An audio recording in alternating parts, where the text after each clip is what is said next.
약사님, 저희가 저번 시간에 난임과 관련해서 공부를 하면서 이런저런 얘기를 나눴는데 네. 그것과 관련해서 혹시 저희가 알아둘 만한 과립이 있을까요? 우리가 과립으로 이게 임신을 시키기는 되게 어렵기 때문에 처방을 조금 알고 있으면 좋거든요. 네. 그래서 제일 많이 알려져 있는 처방이 조경종옥탕, 네. 온경탕 이 두 가지가 가장 많이 알려져 있는 것 같아요. 네. 오늘은 그 두 처방에 대해서 조금 자세하게 알아보게요. 네. 조경종옥탕에는 어떤 약이 들어있는지 알아요? 아니요, 그건 진짜 잘 모르겠는데. 그렇죠. 네. 우리가 조경종옥탕은 생리를 조정하고 아이를 잉태할 수 있는 탕이라는 이름을 가지고 있거든요. 네네. 그래서 이 약을 쓰면 왠지 다 임신이 될 것 같은 느낌이 드는 처방이라는 거죠. 네. 근데 사실 이제 이 조경종옥탕에는 혈액이 부족해서 쓰는 처방이 대표적으로 뭐였죠? 사물탕. 우리가 사물탕이 당귀, 청궁, 작약, 숙지향이 들어있다 그랬잖아요. 네. 그래서 그걸 설명해 주면서 간에 혈액을 보충하고 혈액의 추동력을 길러주고 부신해서 혈액을 만들어내는 기능을 올려줄 수 있게 숙지향을 넣어주고, 그리고 간에 혈액이 부족해지면 쉽게 열이 뜨기 때문에 작약이라는 약이 들어가서 사물탕이라는 처방은 혈액이 부족해서 오는 일체의 병을 고칠 수 있습니다 라고 설명했던 거 기억나죠? 네네. 근데 이제 적용정어탕에는 방금 말했던 사물탕이 들어있어요. 그리고 하체하고 이 중초를 따뜻하게 하는 건강 육개. 근데 육개 중에서도 최고 상품인 관계를 쓰고 거기에 쑥을 넣고 그리고 오수유를 넣어요. 즉 굉장히 뜨겁게 해주는 약재들이 다 들어있는 거죠. 네네. 그리고 거기에 하체를 좀 순환시켜주는 현오색하고 하체의 충혈이라든지 어혈을 풀어주는 목단피가 좀 추가로 들어있는 거고, 네. 거기에 위장의 소화력을 좀 올려줄 수 있는 복령, 진피, 생강이 들어가고, 그리고 가장 중요한 향부자가 굉장히 많은 용량이 들어가죠. 네. 향부자라는 약은 간의 기가 울체됐을 때, 예를 들어 막 스트레스를 받거나 우라를 참고 없앴을 때 기가 이렇게 울체된다 그랬잖아요. 네. 이 향부자를 쓰면 이 기가 울체된 게 풀려버려. 그러니까 이게 풀려버려. 네. 그래서 화가 나서 하려고 하는데 향부자를 먹으면 이게 풀린다는 거지. 그래서 뭐 네네. 화를 잘 내는 사람한테 향부자를 쓰면 되게 효과가 좋거든요. 네네. 그래서 조경정옥탕은 혈액을 보충하겠구나, 하체에 양기를 충입하겠구나, 그리고 하체에 생긴 어혈이라든지 충혈을 없애주겠구나, 그리고 좀 소화력을 도와주겠구나, 그리고 우라로 인해서 기가 울체된 것을 풀어주겠구나, 이런 처방으로 이해하면 되는 거지. 네네. 자, 그러면 여기서 질문. 이 처방은 심장과 위장이 허약한 소음인에게 적합한 처방일까? 아니면 음이 부족해서 화가 잘 동한다는 소양인 체질에 적합한 처방일까? 제가 봤을 때는 전자지 않을까요? 내가 그때 그랬잖아. 소음인들은 심장과 위장이 허약해서 굉장히 양기가 부족한 사람이니 음기를 보충해주는 사물탕이 의외로 소화 부담이 옵니다라고 했잖아. 저는 그거 말고 사실 열기를 많이 올려주는 게 대부분 들어가 있어서 네. 전자이지 않을까 했네요. 근데 이제 이런 거예요.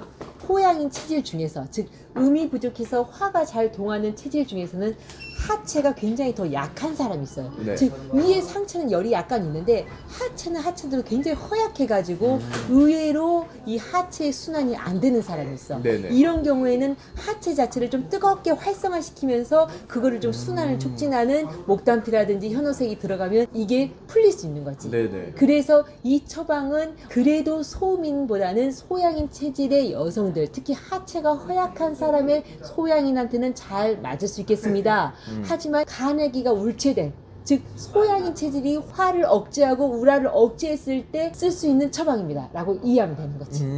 네네. 예를 들어 소음인 체형들이 너무 소화도 안 되고 너무 심장도 약한데 향부자를 이렇게 용량을 많이 써버려? 그러면 기가 완전히 하탈되는 거예요. 이 사람들한테는 방금 말한 사물탕도 안 되고 기를 이렇게 풀어내려주는 향부자도 이렇게 많이 쓸 수가 없고, 그리고 목단피라든지 작약이라든지 이런 약들은 너무 찬약이다 보니까 쓸 수 없는 거죠. 그러니까 소양인 그리고 우라병이 있고 하체가 약하신 분들 그런 분들한테 쓸 수 있다는 거네요. 네. 그 사람들한테는 아주 적합한 보약이 될 수 있을 것 같아요. 네네. 그렇게 했을 때 혈액도 보충되고 하체의 기가 활동되면서 어혈도 충혈도 없어지고 소화도 좀 촉진해주고 기가 이렇게 뭉쳐있는 것도 풀어주니까. 네. 그러면은 저절로 하체의 기순환이 좋아지면서 임신이 가능하겠죠. 근데 이제 이 처방은 임신이 될 때까지 계속 먹읍시다, 이 처방이 아니고 올경이 시작된 날부터 하루에 한 첩을 이틀에 한 번씩 먹으라고 그랬어. 그래서 한 4첩 정도 먹으면 거의 이제 배란일 때가 거의 가까워지잖아요. 네. 그리고 이제 멈춘 다음에 이제 그 배란일 때 관계를 해서 한번 임신을 좀 시도해 보아라 하는 것이고. 왜냐하면 만약에 배란일 때 이걸 먹었다고 생각해봐요. 이때 쓸 수 없는 약들은 육개, 오수유 이렇게 뜨거운 약재를 배란기 때 또는 임신이 되어서까지 먹게 되면 세포 분열을 할 때 이렇게 뜨거운 약재를 쓰면 세포 분열이 이상세포를 일으키게 돼요. 그래서 기형아가 출산이 가능하다는 이야기죠. 네네. 그래서 이 약은 수정이 만약에 됐다거나 아니면 이미 착상이 되어가지고 아이가 커가고 있는 중에는 이 약재를 쓸 수 없는 거죠. 반드시 임신이 아닌 사람이 올경 때부터 한 4첩 정도를 쓰십시오 라고 되어 있으니 그걸 지키는 게 좋겠죠. 네네. 함부로 쓸 수 없는 보약이죠.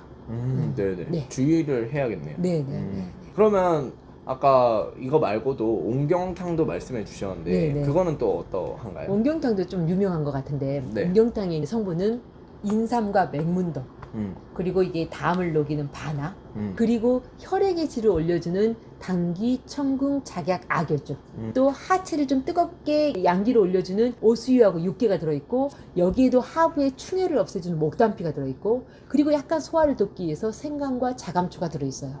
그럼 소음인 체형한테 맞아? 소양인 체형한테 맞아? 이거는 소음인.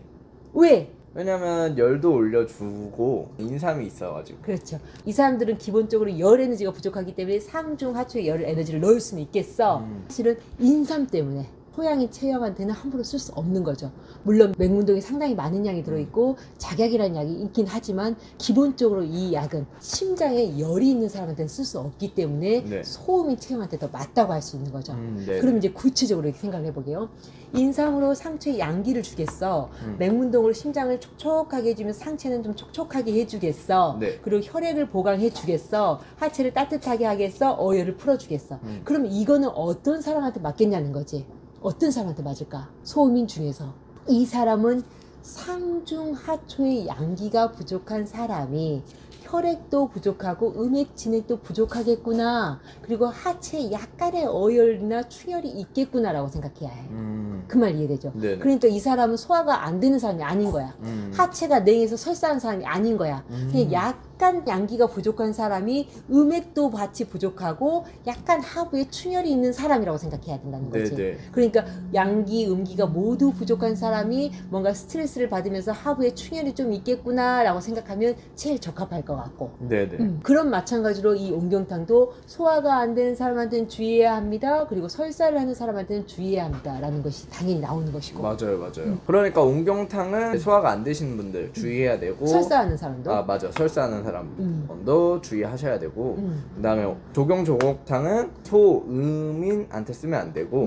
심장과 위장이 허약한 소음인 체형들 또는 소화가 안 되거나 변이 설사하는 소음인 체형한테나 위장 무력자들한테는 굉장히 조심을 하거나 안 써야 합니다. 라는 거고. 네, 맞습니다. 하지만 조경조곡탕은 소양인 체질이 예를 들어 속이 너무 쓰리고 심장에 열이 너무 차고 하체도 좀 뜨거운 상태로 변비가 심한 사람은 즉 상중 하초 자체에 다 열이 차 있는 사람한테는 쓰면 안 되겠죠. 네. 하체를 뜨겁게 하는 약이 있기 때문에. 맞아요. 네. 그것도 주의사항으로 알고 있으면 좋을 것 같고. 맞아요. 그리고 또 한 가지가 온경탕에 인삼이 들어있잖아요. 네. 그러니까 소음인 체형으로 굉장히 심장과 위장이 허약한 사람인데 이 사람이 우라가 있어. 우라가 있으면 심장 자체에 열이 잠복되어 있거든요. 이때 인삼이 들어가면 심장이 막 번열감이 들어가면서 굉장히 갑갑해지고 소화가 더 안 돼 버려. 네. 그래서 소음인 체형이라 하더라도 우라가 있으면 이 사람이 소화가 좀 괜찮고 변이 괜찮아도 우라가 있으면 이 온경탕을 처방하면 안 될 것 같고. 결국엔 약사님 말씀대로 하면 사실 오늘 시작부터 임신에 도움되는 과립을 하고 있는데 임신에 좋은 처방이 딱 있는 게 아니라 사람마다 다르니까 그거에 맞게 처방을 써야 된다라는 오케이. 말씀인 거네요. 근데 그 중에서 조경정어탕은 어떤 사람한테 쓰는 게 적합했다. 그리고 온경탕은 어떤 사람한테 적합했다. 그리고 어떤 사람한테는 굉장히 주의를 해야 하는 것을 조금 대충은 알려줬던 거죠. 맞아요. 그리고 제일 중요한 것은 인체 음양 상태에 맞추어서 음기가 부족할 때는 또는 양기가 부족할 때는 각각을 보충하고 충진시켜주고 기가 뭉치고 막혔을 때는 이 뭉친 기를 풀어주고 네. 만약에 이 기 뭉침이 오래되어서 담이 막히고 어혈이 막혔다면 이 담을 풀어주고 어혈을 풀어주는 것이 인체 오장육부가 제대로 잘 흘러서 임신을 시키고 임신을 유지할 수 있는 것이고. 네. 오늘 저희들의 이야기가 난임에 도움이 된다고 알려진 조경정옥탕과 온경탕에 대해 이를 제대로 이해하고 현명하게 사용하는 데 도움이 된 내용이 되었길 바라며 그럼 다음 시간까지 안녕히 계세요.